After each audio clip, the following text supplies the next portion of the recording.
Hey everyone, I'm Lizelle, or Liz as some of you may know me from Beats Direct USA. Today I want to show you how to follow or read a pattern using the technique Peyote with a twist knot crochet. This is of course the lovely stitch invented by Gerlinde Lenz from Germany, which she has so graciously shared with the rest of the beading world. The one thing that I see on Facebook groups and beading forums is that people understand the basic stitch, they understand the concept of a join, even the difference between a single seam and a double column seam. They've seen the beginners videos, and then they get stuck because they do not know how to read a pattern for this technique. And that is what I am going to show you today, because it's really not that much different from a regular peyote pattern. We will go through it step by step or row by row, and I will be using my snakeskin pattern for this design. You can find this pattern on two beading groups on Facebook, Beading Huddle and Peyote with a Twist Knot Crochet. If you have any trouble downloading or finding it, send me an email and I will gladly send you the PDF file. This pattern is also available as a free printed insert to your order of any amount on beatsdirectusa.com. So let's get started. Before doing the actual beading, let's look at the graphic part of this design. There's a few things that you need to establish before starting. The first thing that you need to know is in which direction to start beading, or where your starting point of your pattern is. A lot of regular peyote patterns starts at the bottom left, whereas most of the peyote with a twist patterns that I've seen starts at the top right. And your pattern should indicate either on the graphical part or in the directions where your starting point is. This pattern starts from the upper right. Then you need to know where your join bead is. In the case of a single seam pattern, there will be one join bead, and in the case of a double seam or a double column seam pattern, there will be two join beads. And they're usually located at the end of the first row. I've marked this bead just by outlining it. A lot of the designs mark the join bead in a bright red or yellow. Then you need to know where your insertion point is, where that join bead will be inserted. This pattern tells us to join after completing row 11. So our insertion point is the first bead of row 12, because that join bead will become the first bead from row 12. Just a note that I've seen quite a few patterns that mark this last bead that you exit in a bright red or yellow. So just make sure that you know exactly how many rows to complete before you join.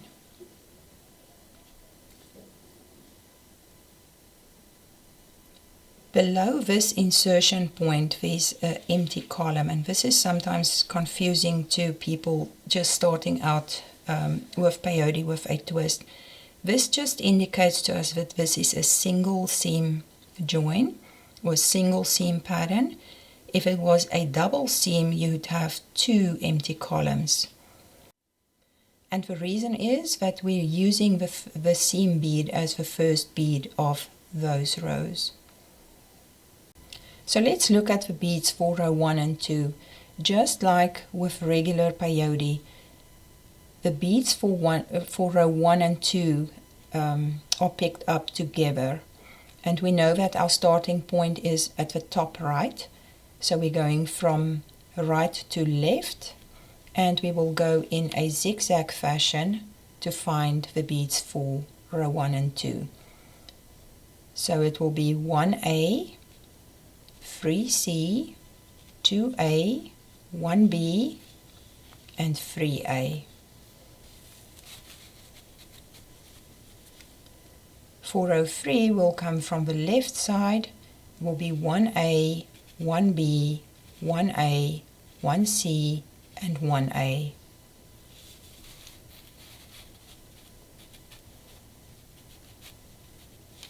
Row 4 will be 3A and 2B. Row 5 will be 1A, 1B, 2A, 1C.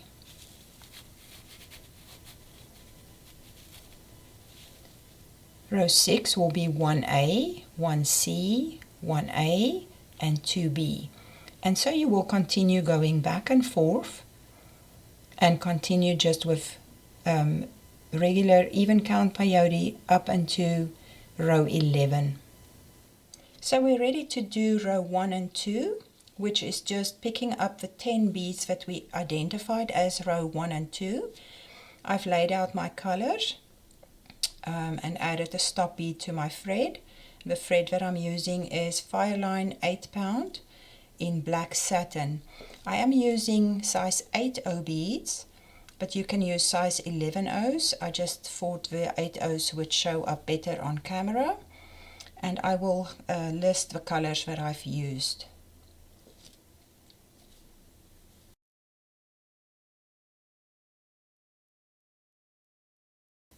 So to start row 1 and 2, we're basically just picking up the 10 beads that we identified as row 1 and 2, which was 1A, 3C, 2A, 1B, and 3A. And we're just going to slide that down to our stop bead, and now we are ready for row 3. So row 3 continues just in regular even count peyote, and you will continue to do even count peyote up to where you have finished row 11, after which we will do the join. So I'm not going to go into detail with the even count peyote.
So to join the two ends together,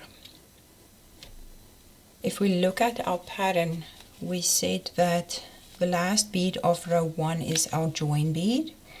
So we would be going through that last bead, and our insertion point, because you want that bead to become the first bead of row 12, would then be over here. So we will go through the join bead and then through the last bead that we added in row 11. I've just flipped my work over so that my starting thread comes out of the bottom, the left. It's just easier to work that way for me. In any case, just make sure that your working thread and your starting thread exits the beadwork at the same side, on the same side. So we want to go through the last bead of row 1, which is that one, and then we're going to fold the beadwork diagonally and go through row 11, the last bead of row 11.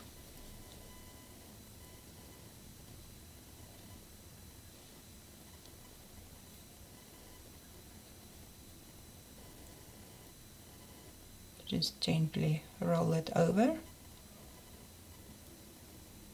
to close that seam and go through the last bead that you added in row 11.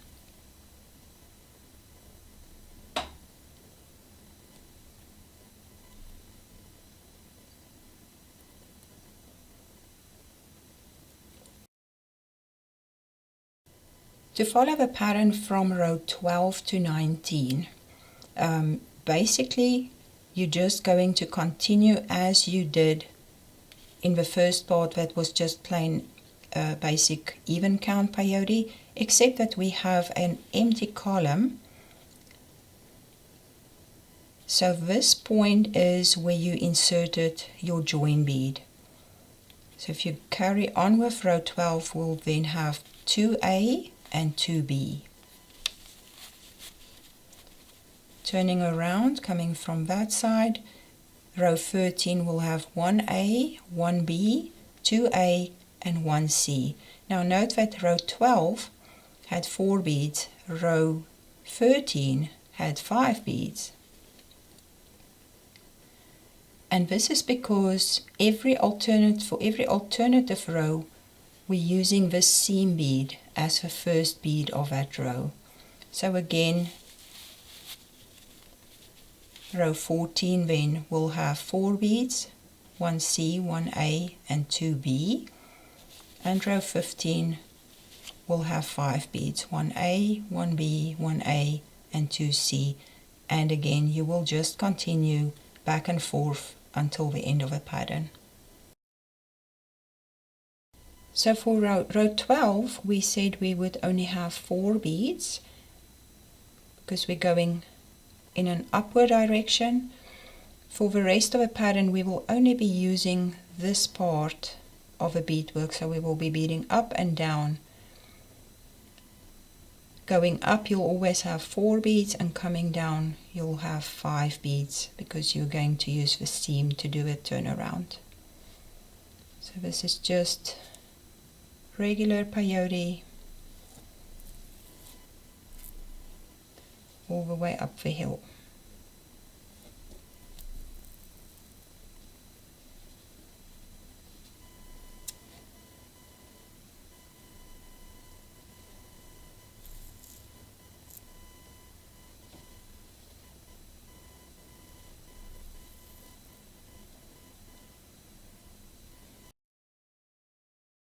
So to start row 13, we just need to turn around, just like in regular peyote. And now this time you're coming down the hill or down the valley.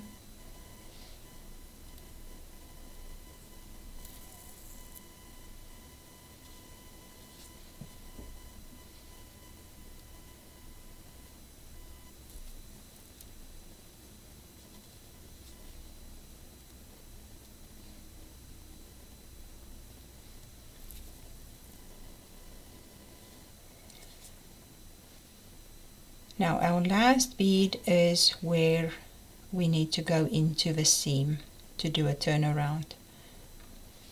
So we're going to go into the seam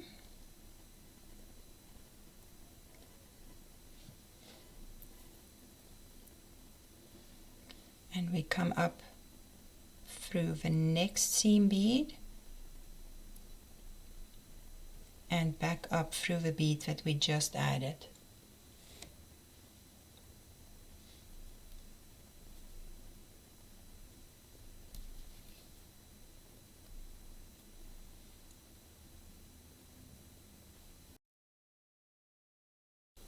So row 14 again will have 4 beads and we're going in an upward direction. The guys that have a word pattern, a word chart that accompanies your pattern, some patterns have it and some don't. But if you are lucky enough that it has the word chart, you will notice that it says left or right next to each row. And although that refers to the graphic part of the design, you could always change the left and right, left into up and right into down, if that's easier for you to note your direction that you're going. Row 15, just like row 13, we just do a turnaround and peyote down the valley.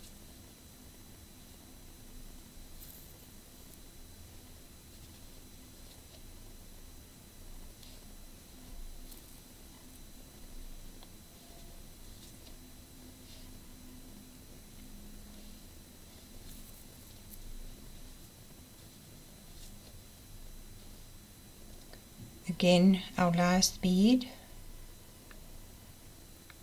will go into the seam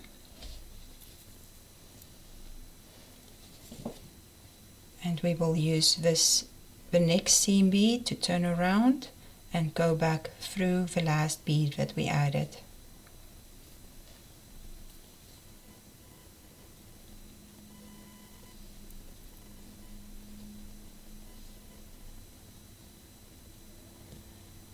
And you will basically continue with the rest of the pattern up to row 19 in the exact same manner.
So we've done rows 1 to 19, and I think you can already see the pattern emerging. So you will just continue with rows 12 to 19 until you have the required length for your necklace or your bracelet. And I will do another video on how to fill up these valleys or build up the sides so that you have an even ending for your beadwork. I hope you learned something, and thank you for watching.